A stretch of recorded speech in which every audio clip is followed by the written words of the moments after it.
everyone, and welcome to the next in our series of daily origami for YouTube. Today we're going to continue with our theme of looking at traditional origami, and we're going to make another variation of the Menko that we made a little while ago. Now, I had mentioned at the time when we made that the point of making that is that you make it with two pieces of paper to make it kind of heavy so that when you throw it down in the game where you use that piece, then it flips the cards over.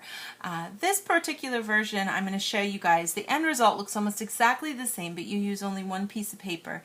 And it is kind of light, so I think it works really good just as a general way of folding a letter or wrapping something. So for the purpose of that, this is definitely something you can use. Now, you do only use one sheet, so you only get one color showing when you're finished. But I'll go ahead and show you guys how to make this. It's just with a square piece of origami paper.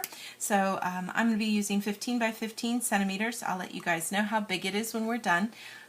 But it is a pretty fun and easy way to kind of wrap things up, especially like coins, trying to keep hold of seeds.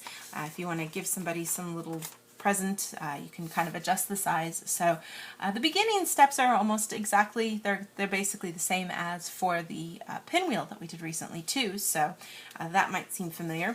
What we're going to do is start off by separating our paper into thirds. So I'm just going to start here and just curve everything around to make an S. And when I smush it down lightly, I want to try to keep adjusting each of these sides until all three of them are about the same width, and then just pinch right there to kind of mark where a third is. And I can go ahead and fold over one side, turn over around here, and then fold this side over too.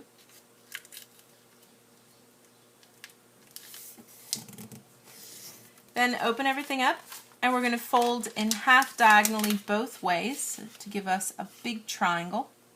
So get this side point lined up here.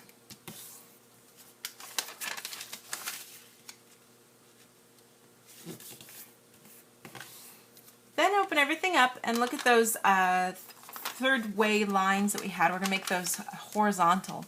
Take my right outer edge and fold to where all of these kinds of those horizontal lines and our diagonal lines intersect. So we're just going to kind of fold this over here, basically creating a third of a crease again. And if this is a little tricky for you guys to spot, you can do the S crease again here. It doesn't really matter either way. We do just want to wind up kind of separating everything into thirds. So we get 9 little squares with one section here in the middle of a crisscross crease.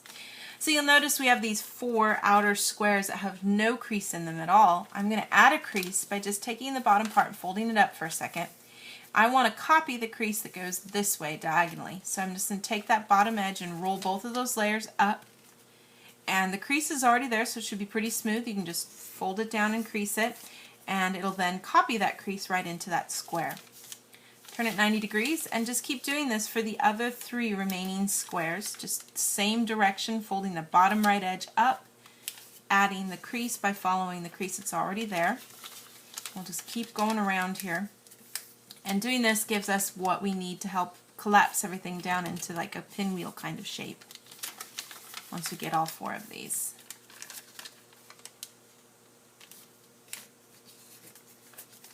So now I've got those creases all that I need, and I'm going to start just on one of these sides and fold in.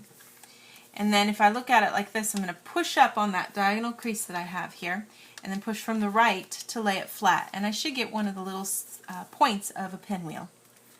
Turn it 90 degrees and do the same thing here. I've got this crease, I'm just going to open it up, push everything down. I get another little line. Turn it 90 degrees. I'm going to do the next one. But this time I can't push it down so easily, so I'm just going to take this first layer, open it up for just a second, push down, that's giving me that last layer, then pinch on this part here and let it lay flat to create the last part of our pinwheel. Now I'm just going to flip everything over for a second because it makes making these creases a little easier. I'm just going to go around and make sure all these sides are really smooth and that the bottom base is really clear. Turn it back over again, and then we're just going to take each of these points and fold up.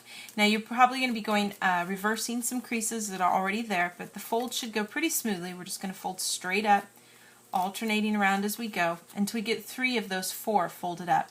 Now I have this last little part here, and when I fold it, I'm just going to tuck it into this part that you see here to finish it off.